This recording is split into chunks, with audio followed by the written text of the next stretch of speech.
To continue with the Fallows article, which we were talking about in the first video, so actually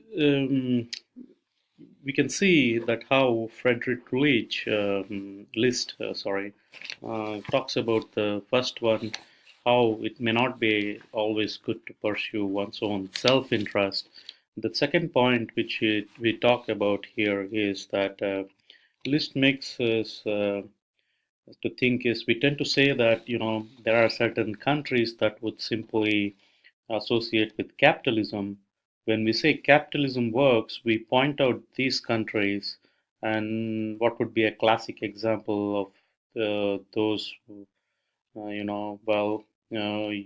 you are living in one, which is US, and you have England, are generally the classic examples of states that are capitalist, and that's a little bit of mischaracterization of those countries because in fact they have mm, pasts that shows they have pasts. Both this US and UK have their history or past that show an awful lot of mercantilist behavior. Let's talk about the UK first.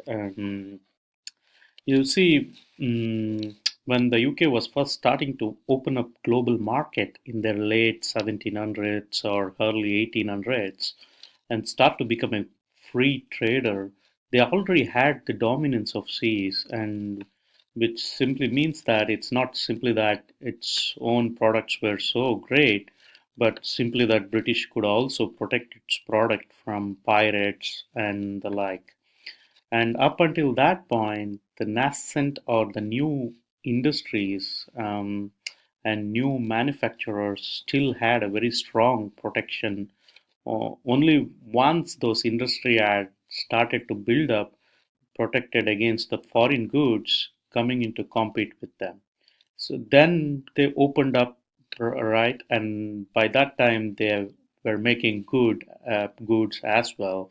And so cheaply, it didn't matter that they opened up all their business. What did really well, and they were able to sell abroad. And again, when we talk about this, one might of the seas, when we talk about the UK's might of the seas, this wasn't just a peaceful kind of hey, choose to become a capitalist and trade with us, as we talked about in this case.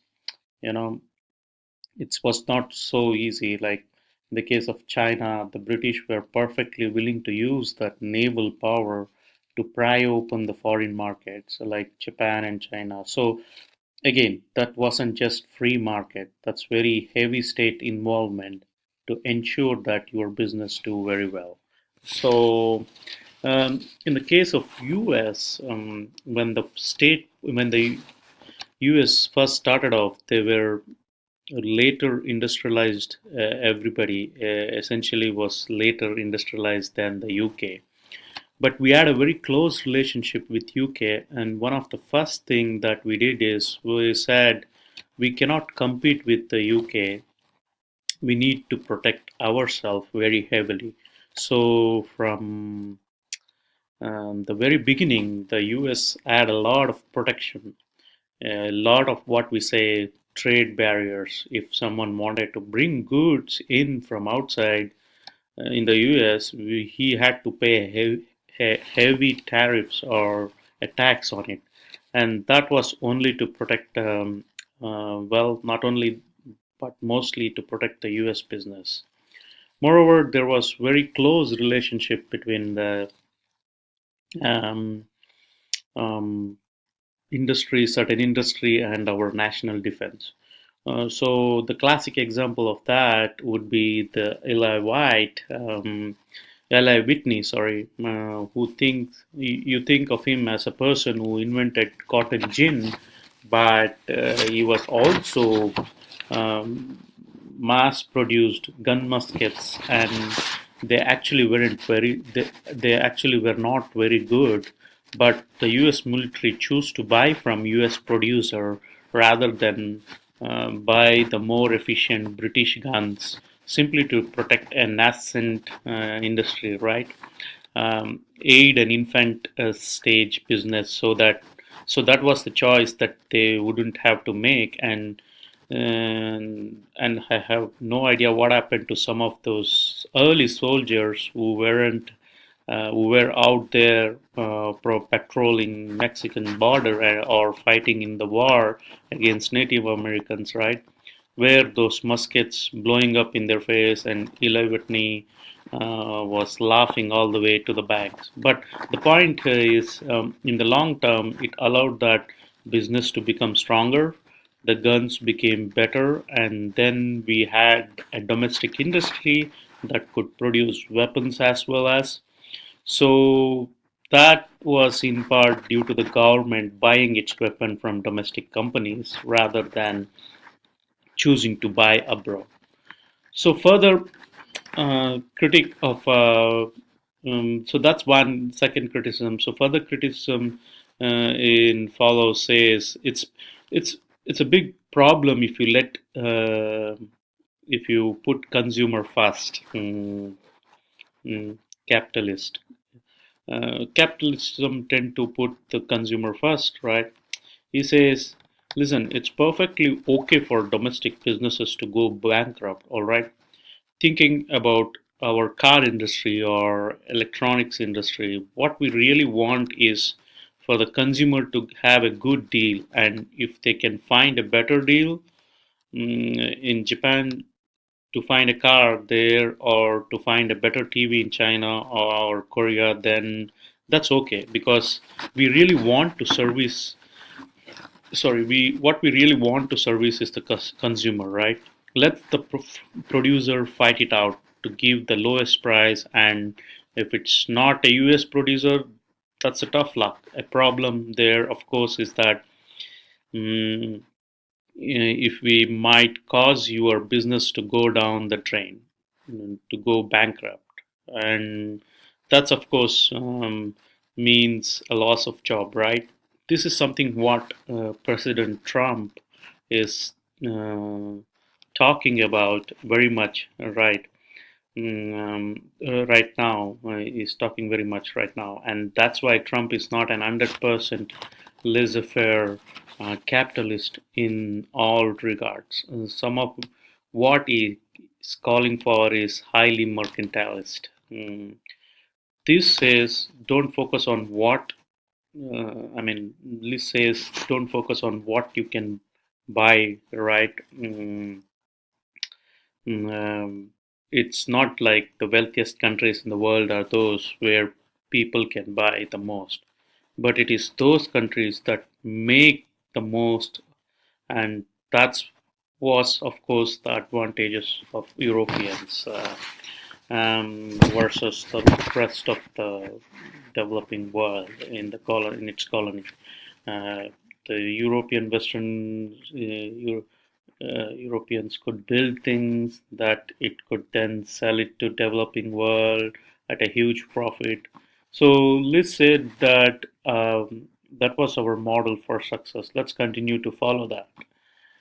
Uh, so that was Liszt trying to argue for against capitalism. The another thing about capitalism tends to be very cosmopolitan view. This is what this is what last political election has been called globalism, right? This idea say there is this global values, and you let global institutions trade. Global trade comes first, and but he says that's very naive, right?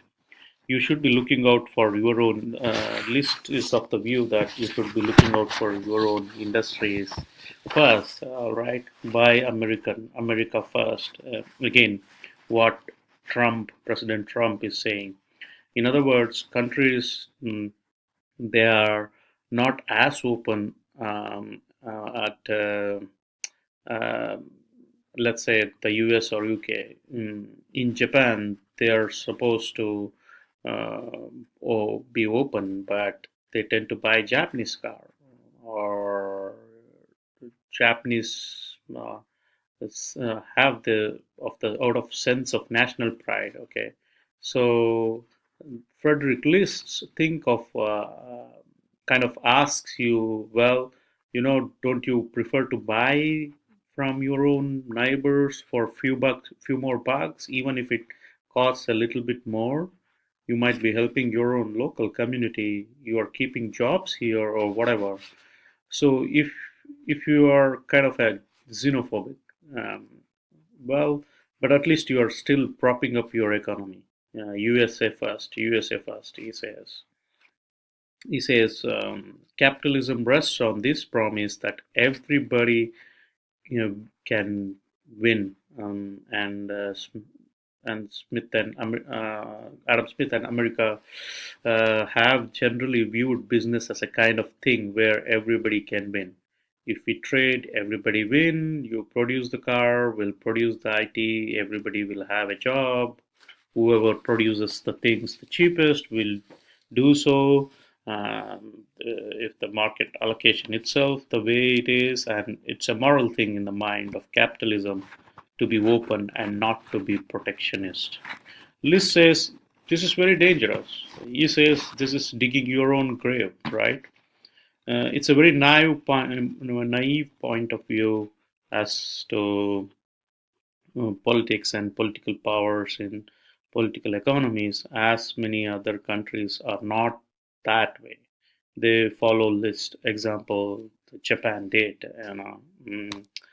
They followed example, and as such, to have success, you need to understand this mentality and copy their mentality. You cannot be too universally open, and so these are the critiques. And what we tend to see is that some countries, the UK and USA, have been perhaps amongst the most open countries, but other countries that do very well economy have not been nearly as open, uh, right? Have been more protectionist. I have had greater involvement, and they have had greater involvement of the government in their economy. And examples there would be Japan and Germany or Korea. So there are other paths that you can go now. In closing, after we have now talked about this piece by Fallow, about lists, we should point out that there is something called socialism, and socialism involves a heavy involvement of government in the economies. But when socialism goes as far as, so let's say, even become communism, then the government not only controls and regulates, um, passes a lot of law rules for how business should be run, but also the means of production. So to help you picture this little bit, let's again look at the political economy continuum, right, going from left to right. The only thing kind of confusing about this, you might want to think of this arrow as, usually say more this left, but this one is actually kind of reverse, more government and less government involvement. But the reason I have done this, of course, when we tend to talk about politically in terms of left to right, we tend to say right is more laissez-faire economics. In the middle, you have mercantilism, where government still lets you do business or own ways, but government tries to help business out of a lot there. There is probably going to be a lot of regulation with the socialism. There will be tremendous amount of regulation, lots of rules for business, and that's we have to follow. And in communism, not only will you have a lot of rules to follow, but also businesses are owned by the government. So that's we have this helps you picturize the political continuum. You have laissez-faire, which is limited role, medium role in mercantilism, and total control in the communism. So that's about the Fallow article.